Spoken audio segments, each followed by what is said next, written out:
Avançar peão não ganha jogo no xadrez. É isso que eu vou falar na aula de hoje. Antes de tudo, eu sou André Basso, treinador profissional de xadrez. E vamos ver hoje uma partida da 11ª rodada, torneio de candidatos. Nepo quase conseguindo já a classificação para jogar contra Magnus Carlsen novamente. Mas vamos ver essa partida que foi muito interessante e vai mostrar por que o Nepo está ganhando esse torneio. E4, E5, cavalo F3 e o Nepo já está com uma liderança aí de 1,5 ponto. Então, para ele, um empate é um bom resultado e por isso ele jogou a defesa Petrov. Não recomendo ela, tá? Exceto se você precisar empatar mesmo, mas não acho uma boa defesa para quem quer jogar para vencer. Firuza capturou, jogou D6, cavalo F3 e cavalo por E4. E as brancas aqui, no caso do Firuza, que precisa fazer pontos no torneio, é interessante jogar linhas alternativas, porque o comum D4 acaba empatando muitas posições. Um lance interessante é jogar cavalo C3 aqui, que após as trocas, peão captura, as brancas podem tentar uma posição de roque longo, e as pretas ficam no roque curto e vai ter bastante ataque na posição. Ele fez uma ideia diferente, é o lance C4, uma variante menos conhecida, porém se você colocar na base de dados, tem um nome aí, chama ataque Kaufmann, nome um pouco diferente, mas achei interessante porque ele tentou sair daquela linha principal que acaba tendo muitos empates. Cavalo C6, D3, cavalo F6 e D4. E essa posição aqui já tem pouca base teórica nela. Mas as brancas estão na posição ativa, o que parece interessante. Bispo E7 veio D5, cavalo E5, cavalo D4. Cavalo pegou uma boa casa em D4. Roque, cavalo C3. E aqui bispo G4. Veio F3, bispo D7, bispo E2. E aqui jogou o lance C6, criando um ponto de ruptura. Mas tem as brancas estão com vários peões avançados. Faz todo sentido isso. Roque veio C por D5, C por D5 e dama B6, aproveitando uma cravada momentânea do cavalo. Firuza jogou rei H1, a coluna aberta é a coluna C, então faz todo sentido levar a torre de A para lá. E agora começa o momento que eu quero comentar com você algo que acontece com bastante frequência nas partidas de xadrez. Você deve enfrentar muitos jogadores que fazem isso, que é do nada, assim, a posição tá todo mundo desenvolvendo, e ele decide jogar lances como G4.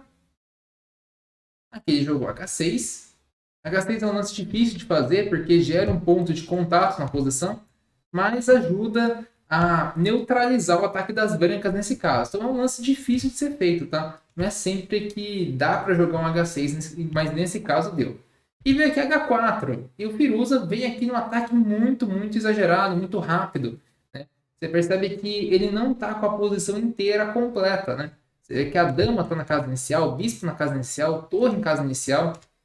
Não tem nenhuma peça dele chegando para apoiar esse ataque a não ser os próprios peões. No máximo uma torre que chega em G1. Então, falta bastante desenvolvimento nessa posição para ela funcionar. E o Nepo conduziu essa posição muito bem. Ele jogou primeiro torre E8, veio G5, capturou, peão captura, e cavalo H5.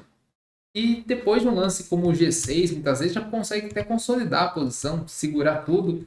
E muitas vezes pode acontecer manobras como rei G7, torre H8 e quem ataca são as pretas. Aqui jogou rei G2, porque está com a ameaça de cavalo G3, né? Então jogou rei G2. E ele faz o lance mais forte da posição. E um lance bem interessante que praticamente deixa as brancas perdidas no lance 20. Jogando o lance cavalo G6. E cavalo G6 é um lance sensacional. Ele impede o avanço de F4.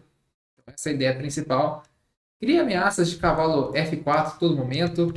E parece que esse peão de G não vai conseguir se segurar na posição. Então, depois de cavalo G6, as brancas estão muito mal. Ele teve que jogar F4. E aqui tem um detalhe interessante. Seria até legal você tentar calcular se dá para fazer o lance cavalo por F4. Se você conseguir chegar numa conclusão, vai ser muito bom para a sua análise. E na partida, ele fez o cavalo por F4. Veio bispo por F4 e não cavalo por F4, mas sim dama por B2, que cria ameaça aqui no cavalo de C3. Acaba ameaçando diretamente o cavalo de D4 também. E cria ameaças de algum momento, lances, por exemplo, com o bispo saindo da posição e atacando o bispo dia 2. Então tem muita ameaça numa mesma posição. E fica tudo pendurado no lado das brancas, o rei exposto e o ataque não chegou, porque as peças não estavam preparadas para começar um ataque na posição. E jogou cavalo E4, e o melhor lance na posição, mas se o Nepo acertasse esse também, seria demais, que era bispo D8, que permite o lance com o cavalo por D6. Aí seria difícil, teria que jogar bispo C7. Seria um lance muito, muito de máquina esse. Ele jogou um lance natural e dá muita vantagem na posição. Esse bispo está cravado, então esse bispo não defende nenhuma dessas casas, nem essas casas aqui. Quando tem uma peça cravada, a gente usa a técnica do pensamento lógico para explorar esse tipo de posição. E o pensamento lógico diz que com uma peça cravada você pode aproveitar as casas que essa peça defende. Por isso ele jogou o lance torre C4, que ataca o cavalo de D4, indiretamente ataca o cavalo de E4 e cria sempre a ameaça da outra torre entrar em jogo também. Veio o bispo E3, e aproveitando esse monte de peça junta, todas tumultuadas no meio tabuleiro, ele manda o belo lance bispo por G5, e agora outra torre entra em ação, essa torre entra em ação, a dama também está muito bem posicionada e você vê a diferença de um lado do outro. As peças das pretas conversam muito mais, se dão muito melhor, tem uma coordenação bem mais harmônica na partida. Veio torre B1 e dama por A2. Torre A1. E aqui, se ele quisesse, ele poderia empatar a partida facilmente, né? Indo e voltando com a dama. E para ele o empate seria um bom resultado pela circunstância do torneio. Mas ele queria mais no torneio. Ele está lutando aí para ganhar mesmo a competição. E isso demonstra porque que ele está liderando o torneio. Faz um belo do lance aqui. Torre por D4. Torre por A2. Torre por D1. Bispo por D1. E bispo por E3. Depois desse monte de troca de peças que aconteceu na posição, a gente vê o que aconteceu aqui, né? E depois teve cavalo por D6 também, que é legal já analisar a partir daqui.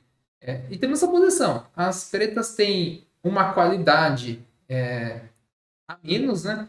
E um monte de peão a mais, né? Então tá aí com 4 peões e 3 peças, né? Enquanto as brancas têm 2 peças e um peão, né?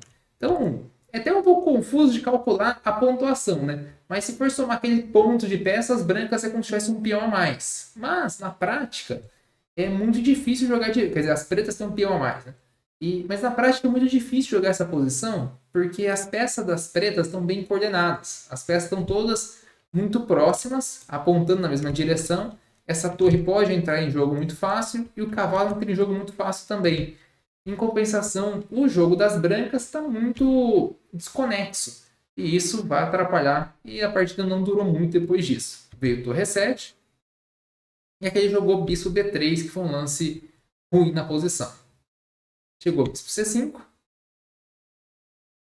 Cavalo por C7, cavalo por B7 e bispo B6. E aqui o cavalo fica um pouco preso na posição. E está sempre agora criando ameaças de, por exemplo, bispo chegando aqui em B5, atacando a torre e atacando o cavalo também. Então jogou bispo C4, evitando o bispo B5. Torre 3. Aqui veio. Essa ameaça de torre 3 aqui é interessante porque está acontecendo vários golpes na posição. Entre eles, o bispo H3 para capturar a torre. Então jogou Rei H1. Mesmo assim, veio o bispo H3. Torre C1. Jogou bispo F5. Que ameaça agora bispo E4, e agora os dois bispos vão apontar diretamente ao rei, o cavalo está chegando e a torre está entrando na posição. Está quase levando mate aí, com todas as peças das pretas com uma coordenação praticamente perfeita. Jogou bispo F1, e depois de bispo E4, o Firuza abandonou, mas vamos entender o motivo desse abandono, o que aconteceu na partida. Se aqui jogar o lance bispo G2, tem um belo mate na posição, torre H3 é mate já, bispo limita essa casa. E se jogar um lance, por exemplo, como rei em G1, joga a torre E2 e captura a torre de A2. Se jogar um lance como rei H2, né, que parece que teria alguma salvação, tem bispo por D5 e agora está caindo a torre e o cavalo ao mesmo tempo. Então, uma bela partida do Nepo. Jogou, claro, uma defesa que tem tendência maior para empate, o empate favoreceu bastante ele, mas no momento que tinha que vencer, ele venceu, convenceu e está muito próximo de enfrentar Magnus Carlsen mais uma vez. Espero que tenham gostado dessa análise e deixar para você aqui na descrição desse vídeo uma aula sobre pensamento lógico. Você quer aprender mais ainda sobre essa técnica de cálculo e dá muito resultado, não só para mim, mas para meus alunos também. Acesse o link que está na descrição do vídeo e também no primeiro comentário. Forte abraço, fica com Deus. Espero você nos próximos vídeos, nas próximas análises do torneio de candidatos. Até mais!